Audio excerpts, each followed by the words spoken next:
Well, I've gone and done it, as you may or may not be able to tell. That we're staying rather still. And also, this thing's looking a little shinier than it did the last time you saw it. And the other thing you notice is there's a power tool sitting here with some fuzz on it. Yeah, well, the battery died. I think I was placing some items into the Simple Green degreaser. And what do we find? A dead battery. That allowed me some time for experimentation.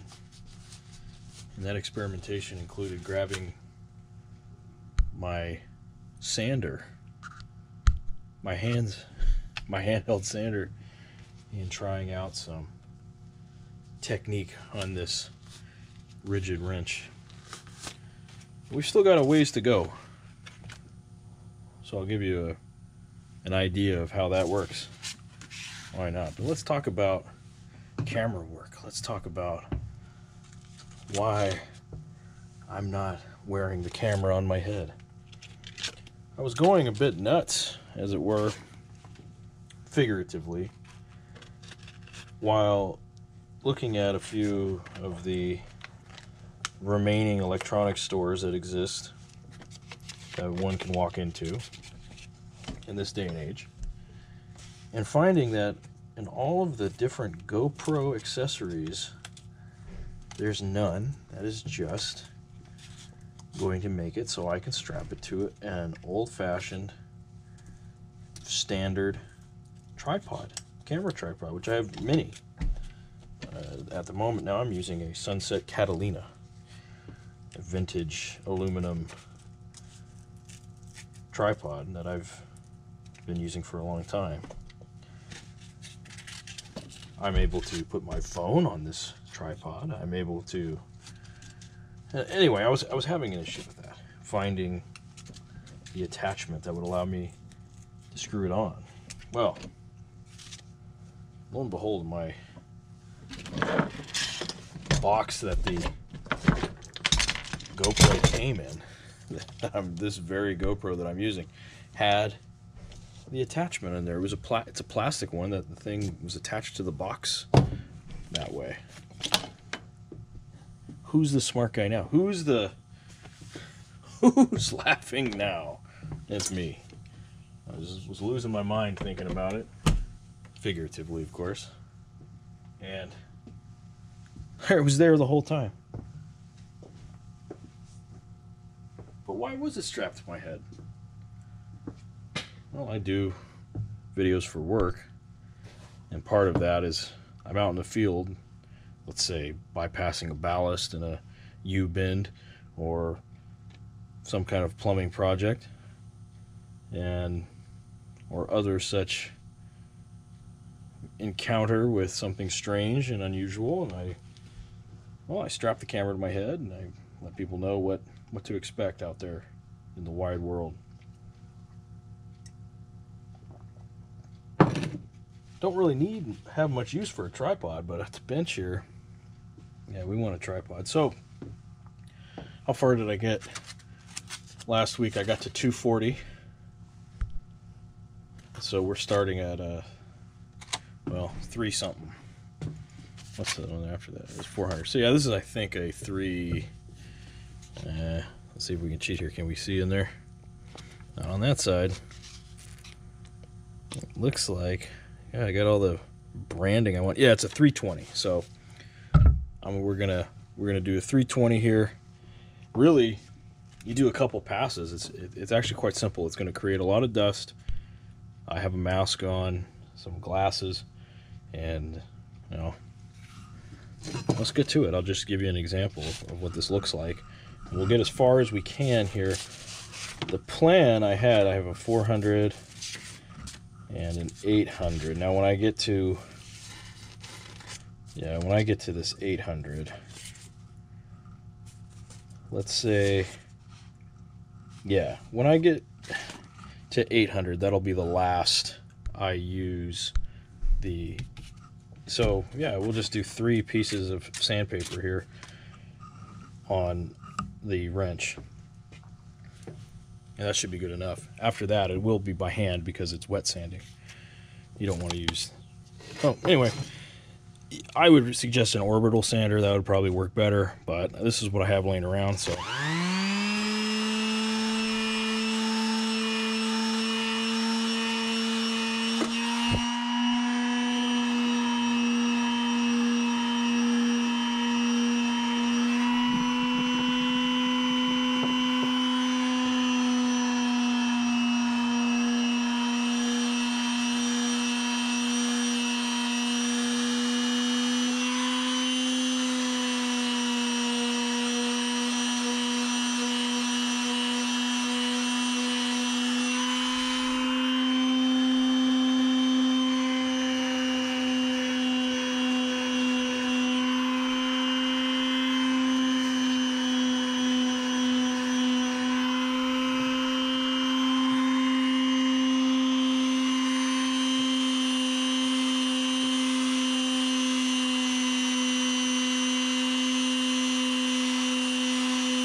That's just going to save a great deal of heartache here, of hurting my arm, wrist, etc.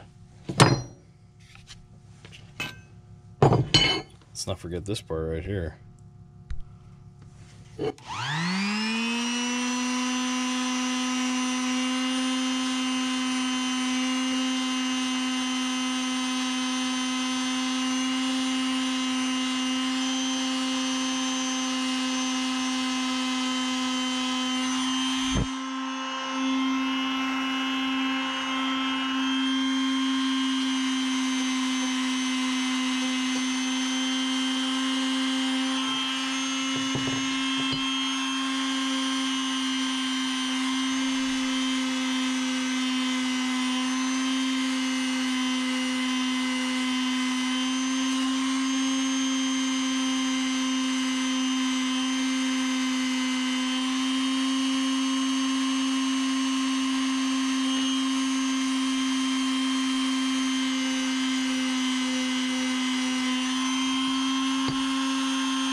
Now it looks ripply, and that's, you know, where we took out some of the issues it was having.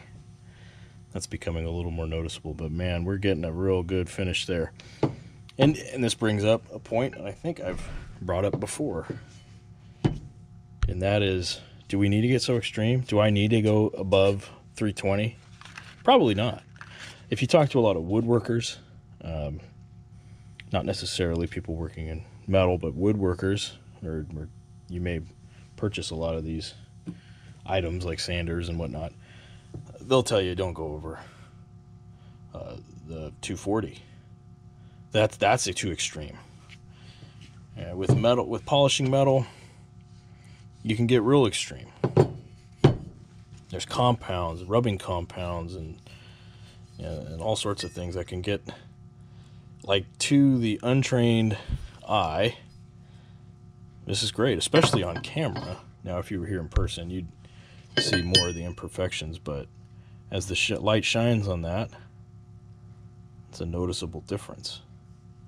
And as I'm doing this, I'm considering how I'm going to paint this, because I may leave this bare metal. I haven't decided on that yet, but I may just leave this bare metal and only paint the tool. You see,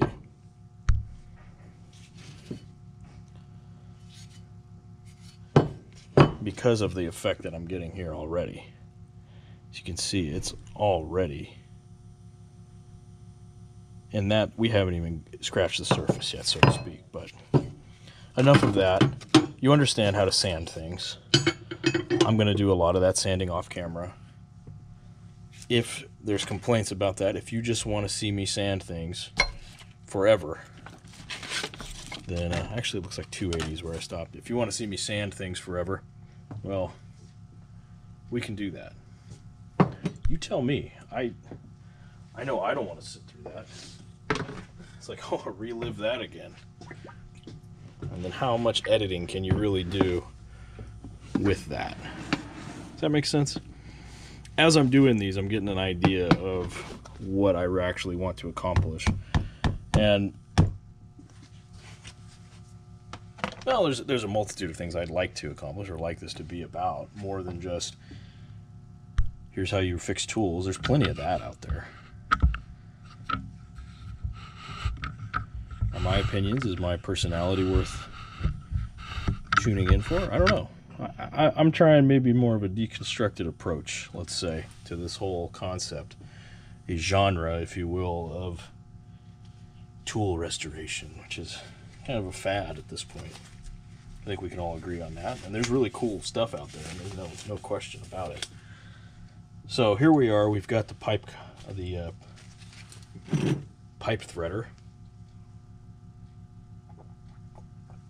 the Armstrong. It's been soaking in simple green for a weekend now. It's Monday evening, and it's been there since Friday evening. That's quick maths. All right. What I'm seeing are the simple green. First of all, I think it's toast. Although I'm still seeing a green color, but it is. Ooh, let's agitate a bit here. And, oh my goodness, there is just so much floating down there. So much sediment. But look how clean it is. You know, I wonder if we look at the photos that I took, how much of that wasn't rust, but it was just dirt. Because look how clean this is now. That's unbelievable.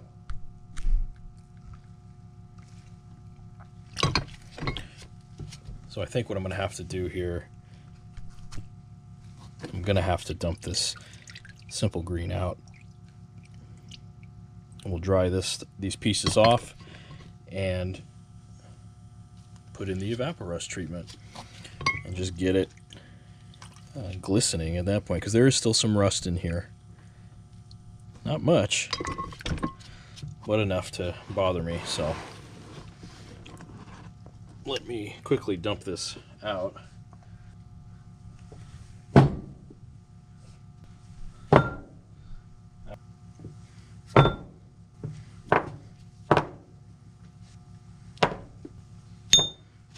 Gonna need this brush here. The dyes here. Yeah, you are missing out on quite an odor right now. At this time. Wow. This sludge here, just to give you an idea. Isn't that beautiful? I don't think filtering this is going to do any good. But we can try. I'll filter some of it and just see how it works. But again, I'd rather it happen to the degreaser than the Evapo-Rust. Just the cost. What I'd like to do now is, well, first I gotta move this.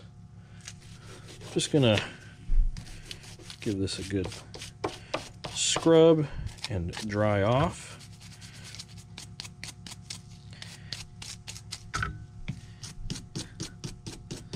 Okay.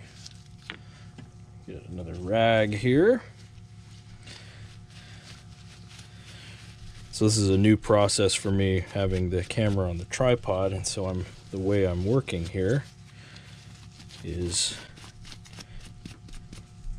I've got to learn this whole process, and that's the thing with this videoing. It's an exercise in you know, a whole bunch of things. Here, just set that there. I really like this lamp. That's why I like it to be a focal point of this, of what you see. I'm very happy with it. I got it for free, and someone was going to throw it out, and I converted it to LED, and it's just been a great little desk lamp, especially for the bench.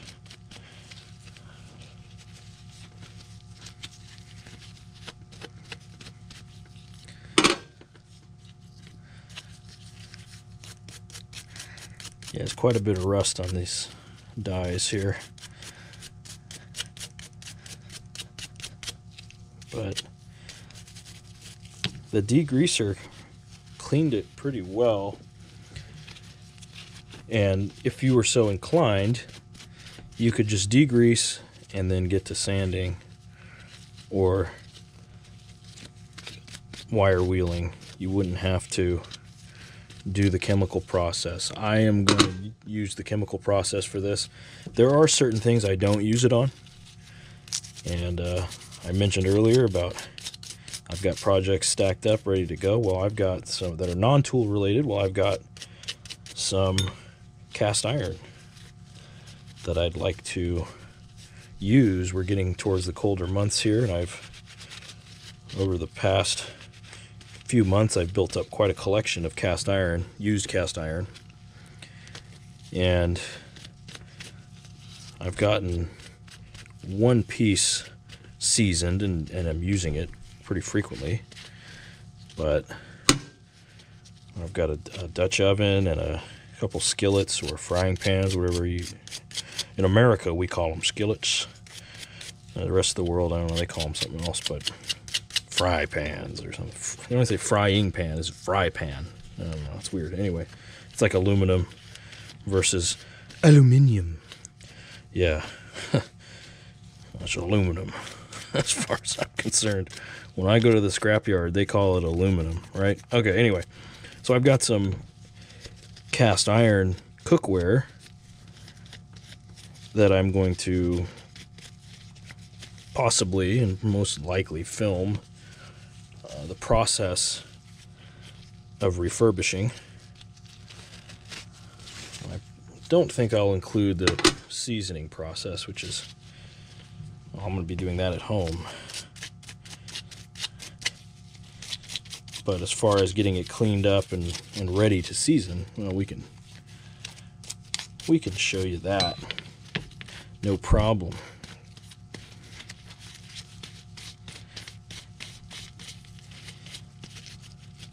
It was unfortunate that the camera died last time. I actually did some filming out in the field for work as part of my job, and then stuck it on a charger, what I thought was charging. And what I'm finding with this GoPro is you're never entirely sure if I'm charging or not sometimes. I've really got to make sure that lights come on. Now, I know I'm chatting and everything, but this die here is looking pretty bad. I don't know.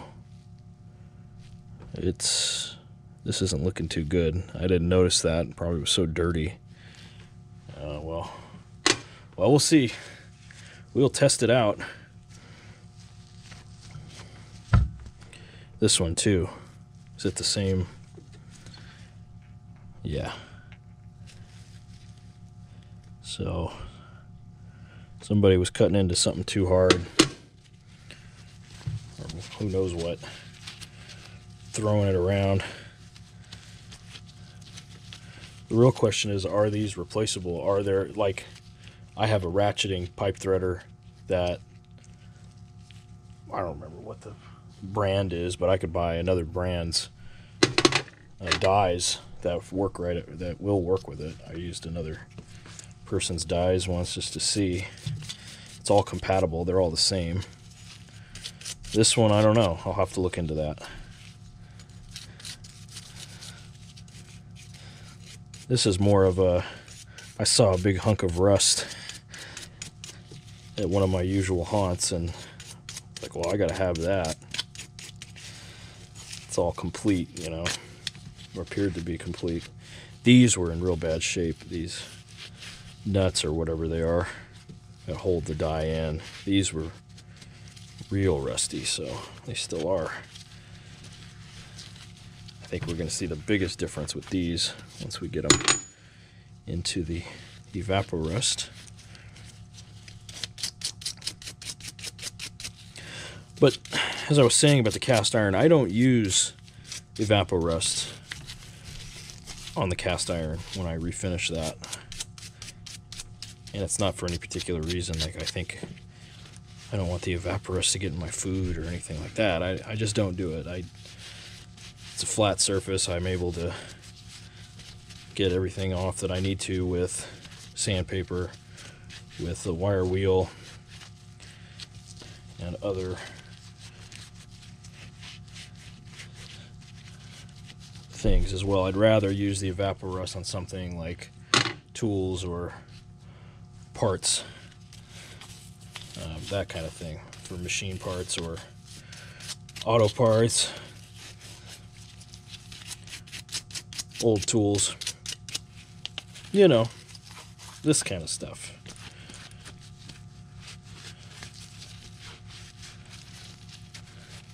And it's not because I'm worried about, am I going to get some kind of poisoning from the totally safe, totally clean Evapo-Rust, which is actually says right on the bottle, you know, use this for cookware. No, I've just always done it the other way. So I've gone through periods in my life, particularly when I lived alone. Now that I have the family and everything, it's a little different, but when I lived alone, I would get into cast iron because I'd pick them up at a thrift store or something and clean them up, and I had a wood burning stove and all that. It was really nice. And then I'm like, I don't care about cast irons. Too much of a hassle. I will say, if you wanted some advice you didn't ask for, if you talk about restoring or refurbishing cookware, I'd recommend stainless steel. Stainless steel is always good. That's easy to maintain, easy to clean. You know, you're not going to get that iron. Some people are after they have iron deficiency or something, and the cast iron helps with that because you get the iron in your food and all that. But you know, if you want to just be simple and still frugal and all that, and be able to make something shiny, if that's stainless steel, you can find real good stainless steel cookware at, you know, a thrift store.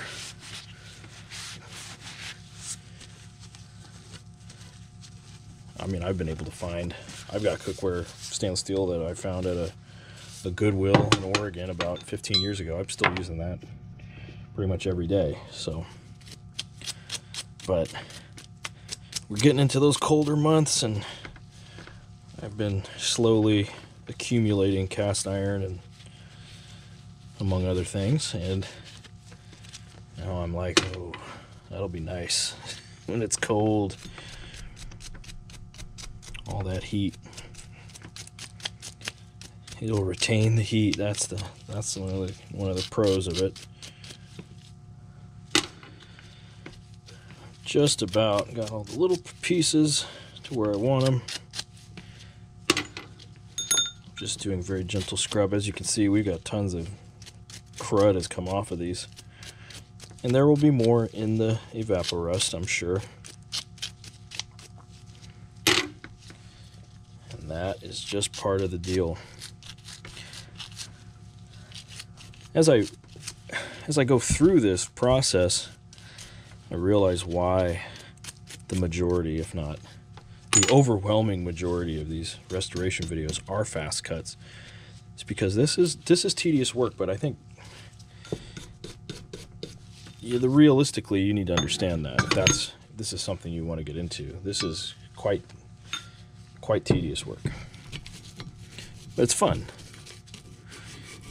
You know, anything worth doing, you know, is going to be kind of boring or tedious. Plus, I'm drip feeding y'all anyway. That's just my style.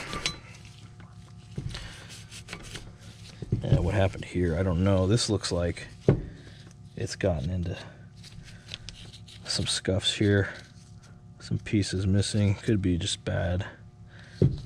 That might have been in the forging. No, that's definitely somebody was prying on it. Well, we'll see if that affects how it works.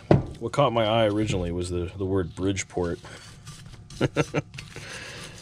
And there was another guy in the store when I picked this up. He's like, "Oh man, that's a Bridgeport. That's really nice." I said, "No, it's an Armstrong. It's an F. Armstrong." I said, "I don't think Bridgeport makes pipe threaders. I could be wrong. But unless it had a motor on it or something. I don't think it has anything to do with everyone's favorite heavy equipment." Now, I feel good about this. Let's wipe all the excess degreaser off. The Armstrong logo is looking pretty shabby. I'd like to get that back to its glory if I can. But this is looking pretty clean. As I dry this off, I'm noticing that, you know, you could stop here. I mean, really, you could. You could hit it with a wire brush after you dry it off and put her to work. We're going to get a little silly with this. You might be asking yourself too, it's like, why aren't you focusing on the wrenches? Why aren't you focusing on one tool at the same time? Well, it's part of me. You know, I'm an avid reader and I tend to read, you know, multiple books. You know, I might Monday and Wednesday read one, or maybe Monday through Friday I'll read one, and then I get to a certain point and I start reading another book, or I don't know, things like that. I like to go all over the place. But also, we are nearing the time to paint the wrenches. And I am not going to paint during the week. It's Monday as I film this. And I will be painting on Fridays. When I do painting, it will be always on a Friday. That way, because of the space that I'm in, that way it won't disturb anybody. It'll have a couple days to that odor to dissipate. Okay, so we're looking mighty dry here. I've ruined a few rags. Let's get the bucket back on the table here, the pan rather, and get this all situated and pour in our magic elixir. That's what you're excited to see right there. Now this is filtered evaporust. I think a few of the pores through the coffee filter might have let some sediment in. We'll find out. The Simple Green looked real clean when I poured it in, and it's not so clean now, but we'll see. We might get another use out of it. One more pour out of it, I don't know. I don't have very good hopes for that. May just go buy another bottle. What am I thinking here? We want to put the big piece in first. You can see here I had a bit of a water line. Hopefully there's more of this rust remover than there is of the degreaser. And if we get that water line, we'll have to add some water to it, which will dilute it a little bit, but it'll still work.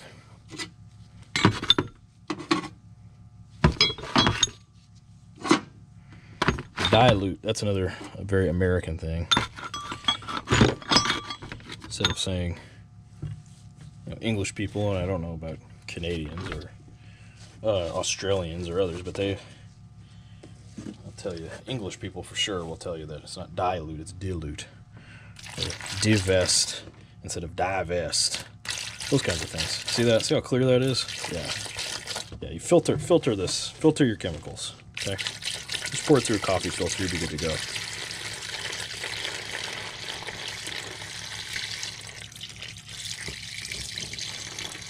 It has gotten darker though. That's for sure. And it's, well, it's already activating.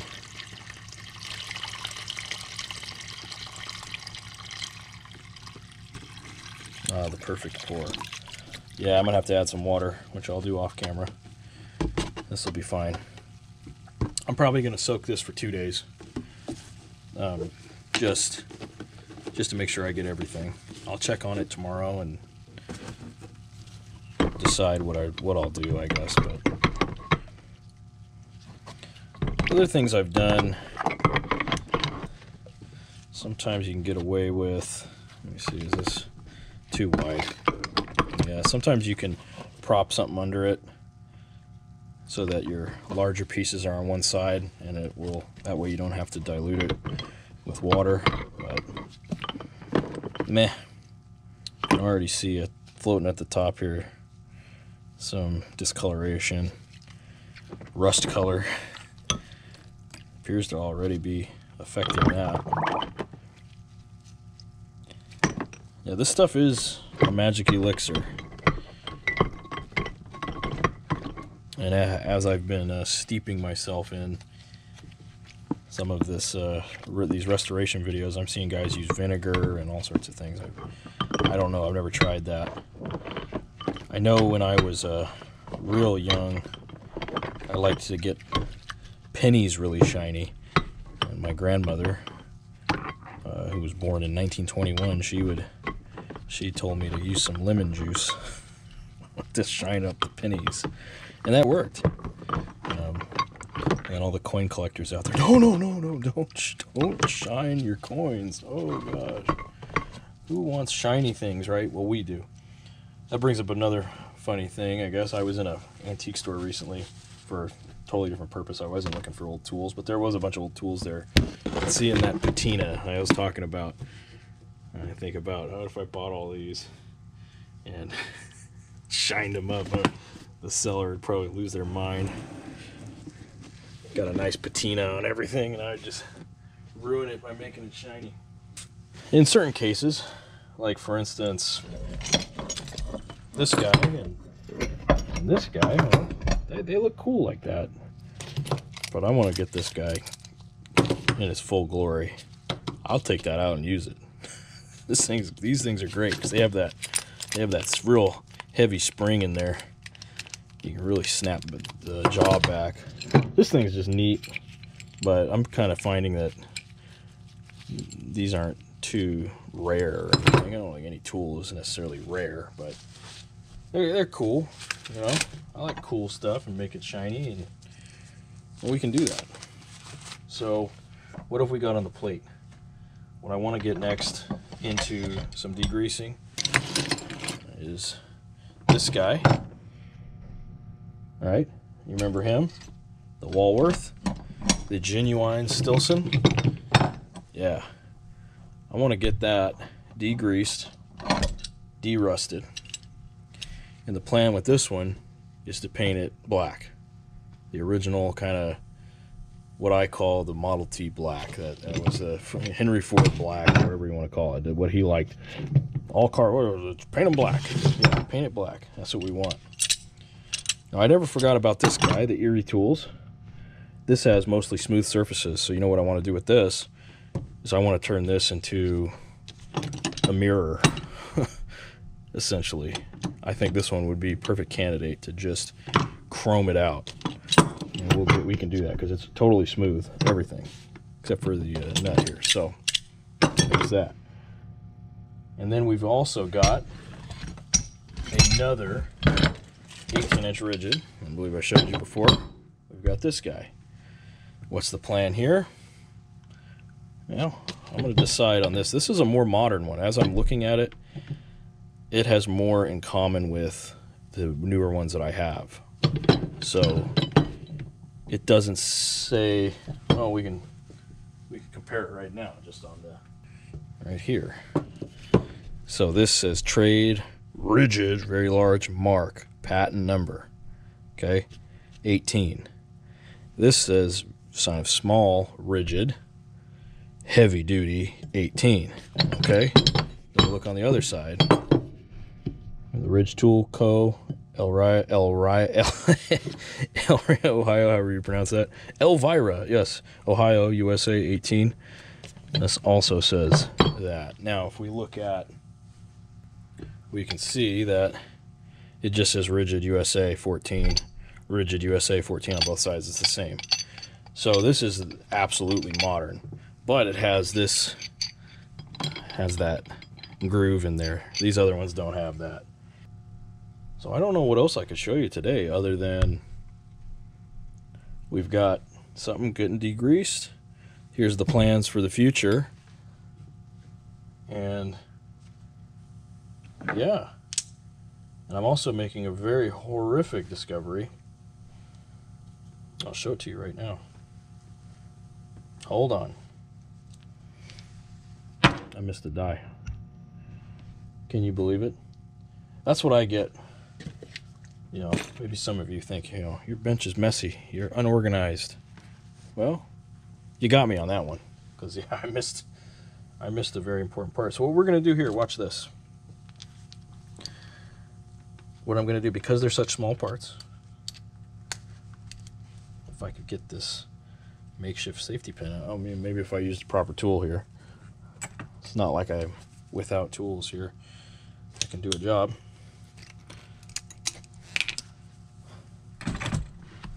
So what I'm going to do here is I'm going to do a real quick brush. Okay, I'm going to get this out of here because I don't want to get any dirt on it. I'm going to do a real quick brush here.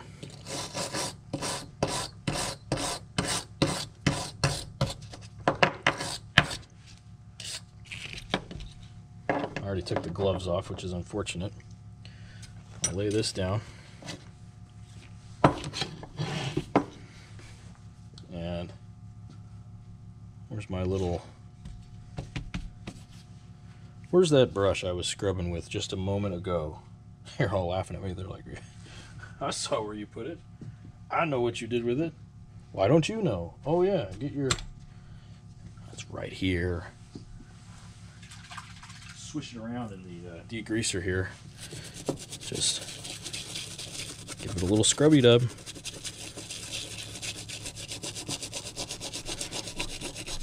Now, if this was a large part, you would have to really do the soaking process and all that, but look at all that crud on there. Oh man.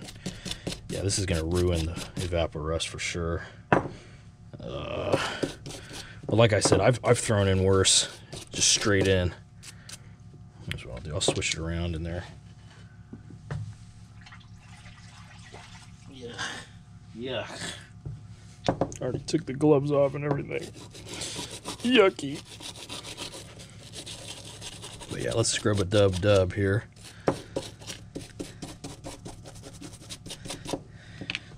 We really need to...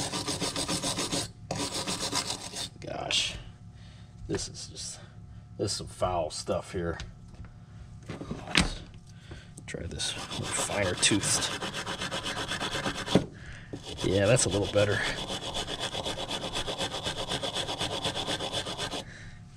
This brush has served me well. I broke the handle. I still use the thing because the wire is still good. It still scrapes crud off of stuff, right?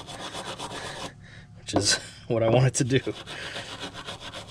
You know, you get what you get and you don't throw a fit.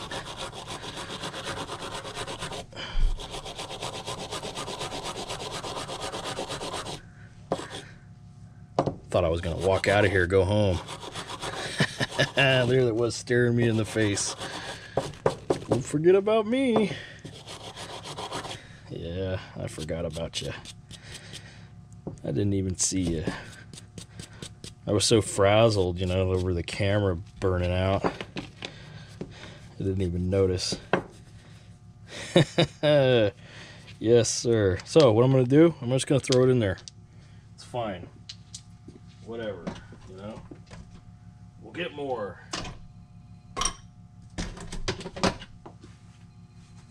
And with that, the phone calls begin.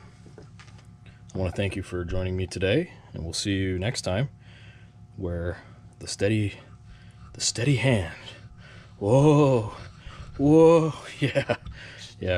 You don't have to look at my gut as much or my shirt or any of that. It's gonna be fun. So enjoy. We'll see you next time.